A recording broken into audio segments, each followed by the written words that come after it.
Hello, my name is Bailey Wright. I'm the District 1 4-H Youth Development Program Specialist, and we are back for step 4 of 10 steps to a record book. Tonight, we're going to focus on the leadership page, which is going to be a piece of cake compared to when we formatted those project charts and pages last week. So just to catch up, hopefully everyone has completed those project pages. I'm going to do a quick refresher on those before we move on to the leadership page, just because a few things were brought to my attention and I want to make sure we cover those. So bear with me real quick. I'm going to switch screens. Also, I'm sorry if there's any of you who are following this along in real time as we do it. I know I'm a day late on getting this posted and posting it on a Friday instead of a Thursday. I'll get back on schedule next week, but I'm really excited. This week we found out that 16 D1 graduating senior member 4-Hers were selected to interview for the Texas 4-H Opportunity Scholarship. So that is super exciting, and I spent a day congratulating them. So that's why I'm a little behind schedule, and I do apologize. But we're gonna catch up on the project chart real quick.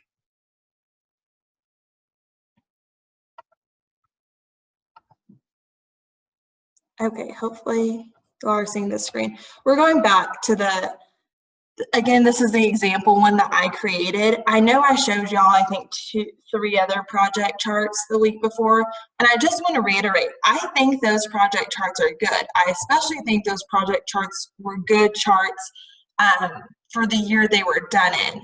But again, I'm not going to go in depth on this, but because we have a new system of doing record books, now the project charts need to focus on growth. If you still like the way those other charts look better, and you're doing this from a competitive standpoint, and you can find a way to show growth in those other charts, I say more power to you. If you're doing this and you're just trying to get a record book done so you have the information, those other charts work wonderful too. If you just think they're simpler and this is your first year, more power to you. I don't think those are bad charts. I'm saying, I think for this year, if you're going really competitive, this chart that I'm showing you is the easiest way to show growth if you're trying to compete with record books. I also got the question, and this is a good question that I haven't really thought about. Obviously, I start with 16, 17 because let's pretend that this is an intermediate book, so I can do current year and 3 preceding. I started with I started with the past and worked my way to future. The way I did, or the reason I did that on this chart is because I like it, because to me, when you look at some of these numbers, you see uphill growth. And to me, when you're looking at something uphill, that shows growth. So that's why I did it that way. But I realized on every other page that we're about to do, I'm going to tell y'all to start with the most recent first and work your way back. So I understand that it would make sense to do it that way on this page too, just for the sake of consistency in the other sections. But I still really think starting from the past and going towards the present shows an uphill climb and growth in some of these numbers, or hopefully does. So that's why I did it this way. Also, I got a couple questions on this. So to me, this chart section, I hope y'all can see my mouse, maybe you can't. This chart section is the what you did. And this skills and knowledge gained down below, to me, that's the what you learned. And I told y'all the 2 parts of this chart, or this section, were what you did, what you learned. I think some people also do a summary. I think this page, this section, is not the section to get too terribly wordy and too paragraphy or summary-y. I think you save that for the 4-H story, and that's my personal opinion. I think if you want to do a brief, let's say, impact statement, you could do an impact statement right here below skills and knowledge gained. And maybe an impact statement looks a little bit just like, I've been showing SERES for 5 years.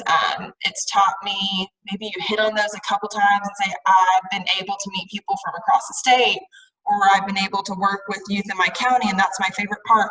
But I wouldn't, if I were going to include an impact statement, I wouldn't go more than 2 sentences really, or to me it gets too wordy and this becomes too much. And again, you might only have one project in this section. You might be just someone who only has one project, whether you're just starting out or whatever that looks like.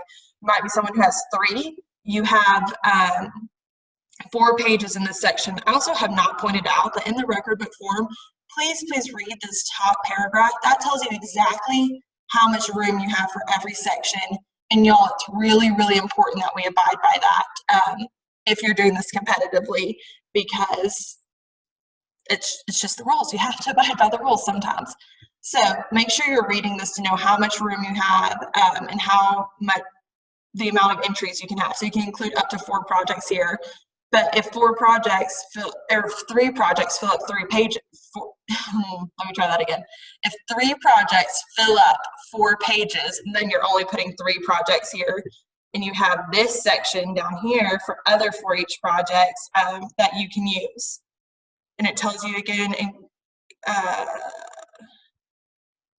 any number of projects that you can fit, but you're limited to 2 pages.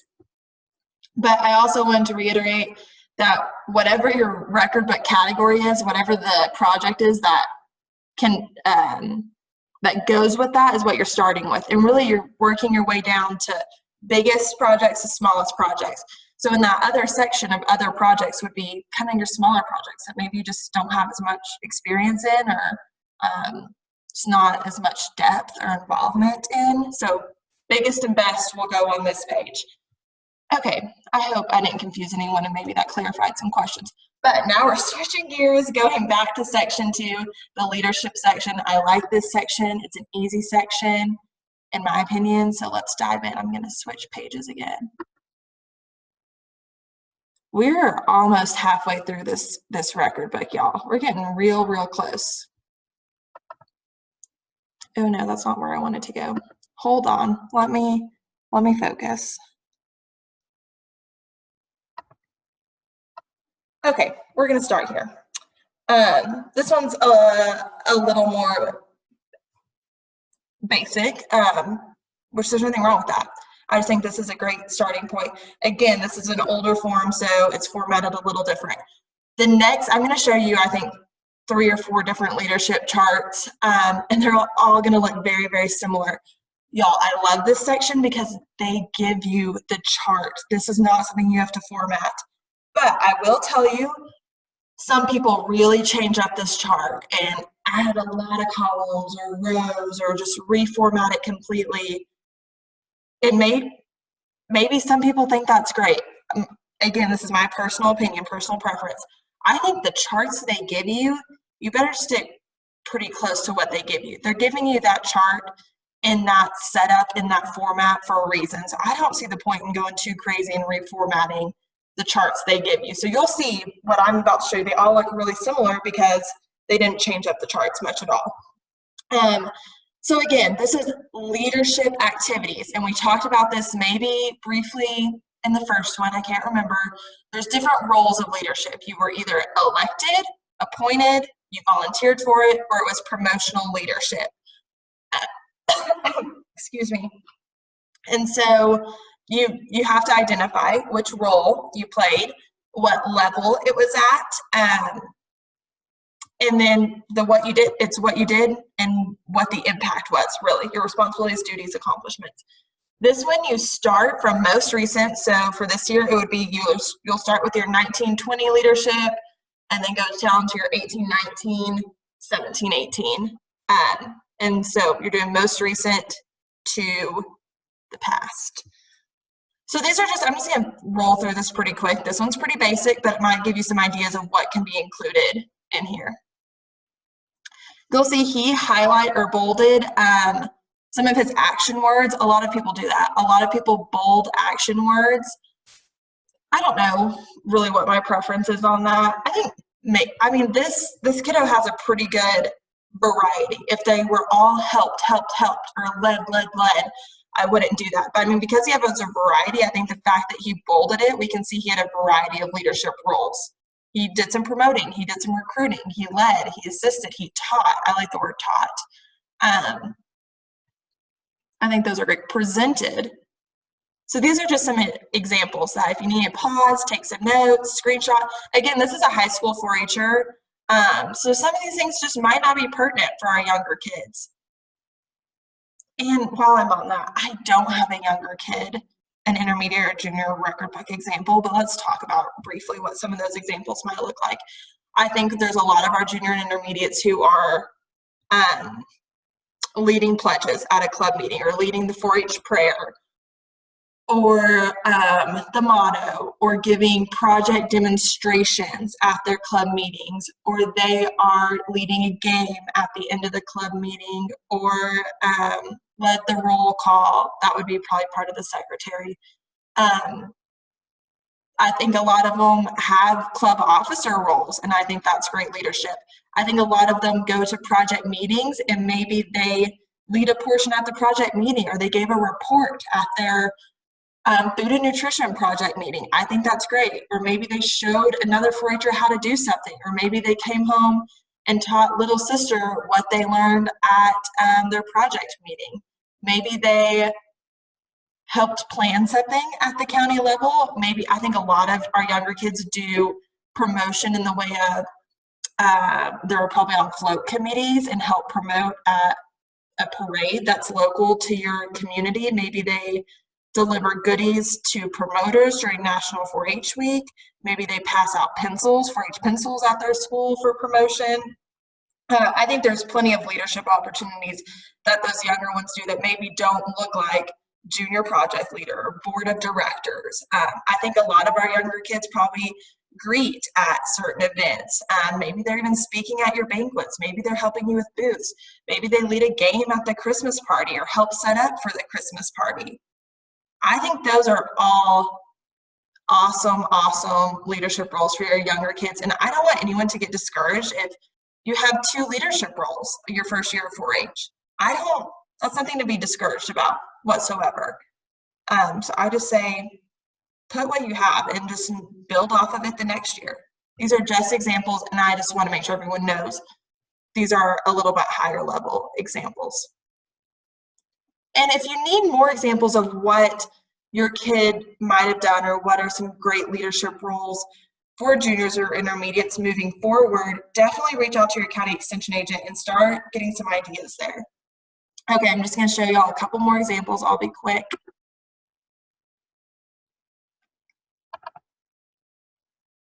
Hopefully we can see this one. This is another example. Again, it's a little dated. It's not the current form. She did add a couple columns, and I still think she didn't really mess with the formatting or the integrity of the chart, so I think it's okay. She added number of people reached, tots, there should be another slash, taught or served. I think that's great. And she added hours. I think that's great. This is something I like, that not everything that I'm going to show y'all does. Not every chart. Not every chart does this, and this might be personal preference, but I would say in the past year I've developed this personal preference. And again, this is probably more from a competitive standpoint, but I also think it's great just to keep track and keep record. I like, in whatever, if you're not going to add these columns are fine, but if you don't want to add these columns, I like in this responsibilities, duties, accomplishments, I want some sort of quantitative value. Show me a number somewhere that I can really grasp onto. I'm not saying the things that these kids did aren't of great quality. Running a meeting has such value. Being able to follow an agenda, helping organize, going to validation and leading clinics, all of those things have incredible value. Sometimes when you're judging a record book or skimming through a record book, to see something quantitative just adds a little extra value. And so when I'm helping kids with scholarships, I definitely push, give me a number to grasp onto somewhere. All of these other things have tremendous value, probably even more value than the number does, but that number is just easy to grasp onto. So show me something quantitative somewhere. The first chart I showed you probably didn't do that, but again, that was a basic starting out record book for a high schooler who didn't start doing record books until he was in high school. So you can pause this, screenshot, take some notes, let you see what some of her examples were. See, this was something fun she did too. I forgot about this.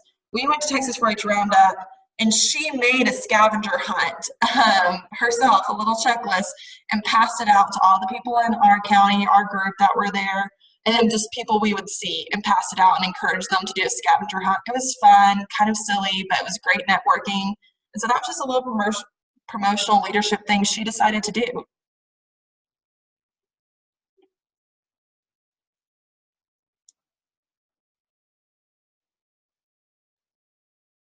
Another thing, okay, we'll stop there because that's a different section. Another thing, I'm just thinking of random things I wanted to tell y'all. This is a big one too, so if you don't listen to anything else, make sure we listen to this. On this leadership chart, it's really, really important. Actually, let me restate that. From section to section throughout the record book, it's very important that it's not repetitive. If you put something down in the leadership chart, I don't want to see it in your community service chart. If you put something in the community service section, I don't want to see it in the leadership section. Where we run into questions with that is on the project charts, what we did last week. Some of your project experiences are going to be leadership experiences or community service experiences, and I get that. So you're going to want to include those on your leadership chart too, especially if one of your main projects that you're identifying is a leadership project. There's definitely going to be some overlap between that chart and between your leadership page. And I think there's probably some varying opinions on this statewide, so don't take my word for gold. Talk to your county agents, please, and get their opinions too. They have great insight and a lot of experience. Probably in most cases more experience than me, but I think we can be a little lax on that leadership project, and I think we can be a little lax in seeing that from the project page to this page, but I don't want anyone to take that too far because there are some people who are pretty strict on that. If you say, oh man, I'm struggling tonight, y'all.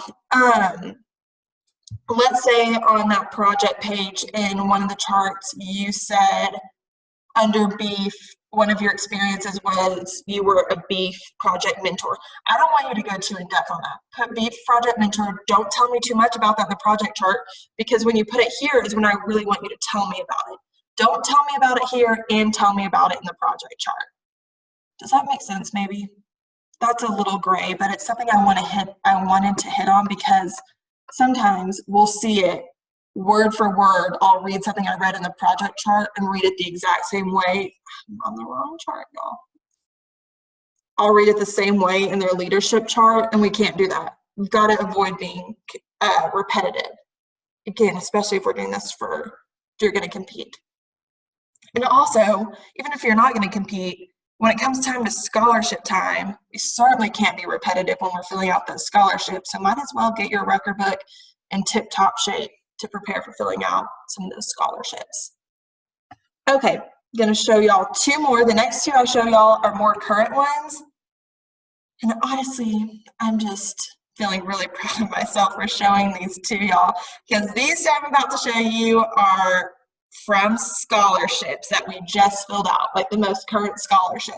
So no, they're not on the exact right formatted chart, but it's pretty darn similar. We copy and pasted their chart from last year's record book into the scholarship, which is a huge blessing. And we just fine-tuned it and worked on it a little bit, but I think they have awesome leadership experiences.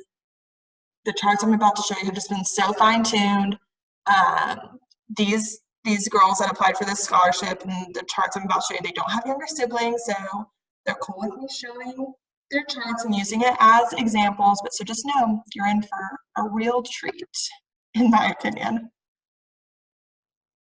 Give me a minute, I'm struggling to get there.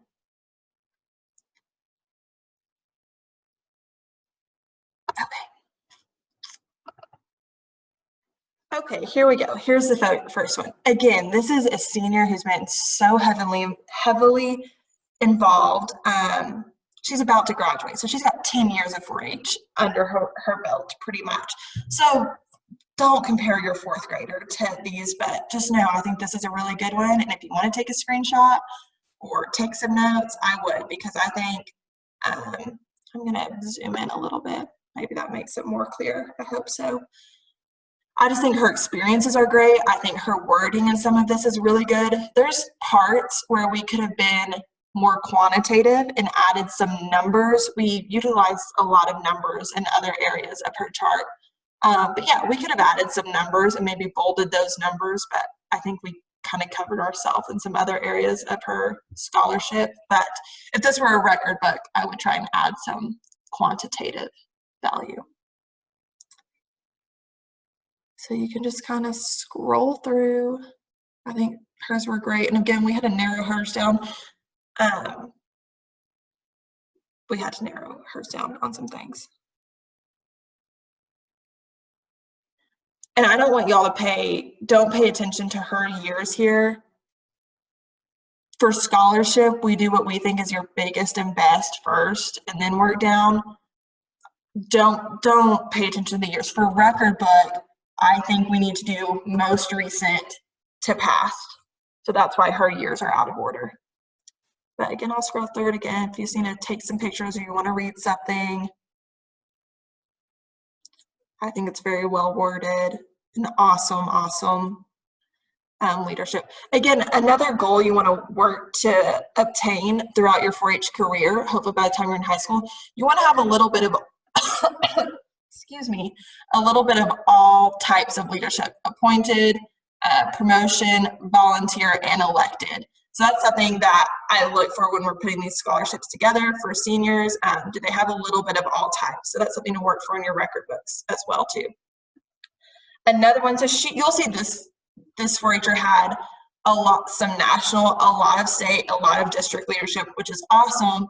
I am so much of the mindset that I'm not taking anything away from that. Those are awesome leadership experiences. But you can be just as influential and impactful of a leader on the county level. And that's where I think the next one I'm going to show you really excels. Most of hers is local and county leadership, but still some truly awesome leadership roles and experiences she had. So I'll show you all some of hers. Maybe give you some ideas. Again, we could have been a little more quantitative, but we chose to do that some different areas of the scholarship. Again, if this was a record book, I would add more numbers here. And maybe even if you haven't done some of these things, maybe you're reading through some of these things, you're like, yeah, next year that's a leadership role I want to take on. That sounds like fun. I love reading these because it always gave me new ideas.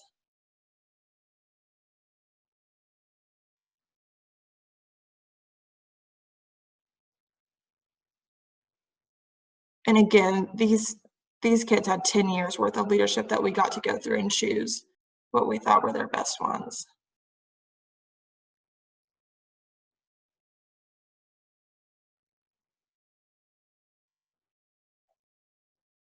So I think those are great examples. I'm going to show y'all what, just because it looks a little different, I'm going to show y'all what this year's chart looks like. Switching pages again, stay with me. Okay, we're back to, this is the current 2019-2020 record book form. I'll show y'all again one last time where you find these. So, okay, I just want to point out, I told y'all about not getting repetitive from section to section. That's why I'm pretty vague here. I didn't expand on being a beef project mentor. I mean, maybe I expanded a little there, but not a lot. So I think if you're more vague here on some of those leadership and service activities, you expand on them in their proper section so that it doesn't get repetitive. Okay, scrolling. Here's what the leadership chart looks like this year. I wouldn't change a thing. If I were going to change something, maybe you add another column to add that quantitative value, or you just include it in here and bold it. I don't hate when things are bolded in this responsibilities, duties, and accomplishments column. I think you can bold either like those action words like we saw in the first example. I don't think that's bad, or you bold quantitative values just to make sure people see that, because sometimes these pages are overwhelming, but you want to make sure you're drawing the person's eye where they need to be. Make sure, if you've been doing record books, you know some of these little, this key for level of experiences has changed over the years. So this is club, this is county, district, state, national, international. Use these same letters to portray the level up here. Make sure you're consistent with that, if that makes sense. So on every chart, be consistent, make sure you're using the same levels. So here's what the chart will look like this year. Again, if you read this section, you know exactly how much room you have. Last thing, I'm gonna let y'all go. Again, I'm sorry that this is so informal. Working from home is a challenge. I'm blessed to be able to work from home, and I'm so excited to be able to do these things with y'all, but I hope y'all give me a little grace. I know it's a little informal.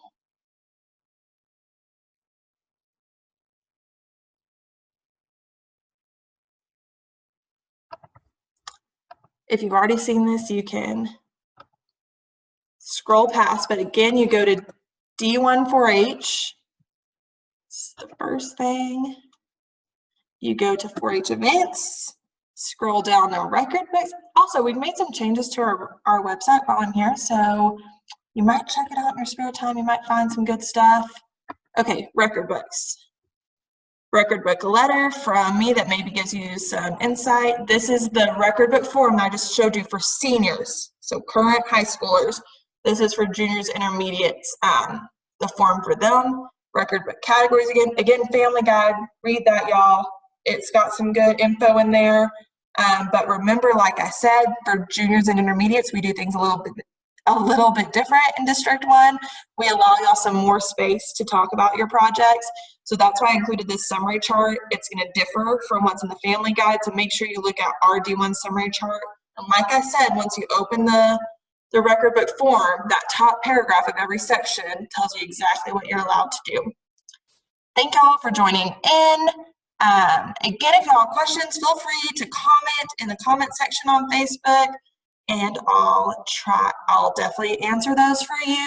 And also reach out to your agents for questions. I know these are fast and furious and a little vague, but again, we're really excited to hopefully have some more 4-Hers complete record books. And I feel like I can safely say we're halfway through our record book. So complete this next week, and we'll move on to step 5 next Thursday. Bye, y'all.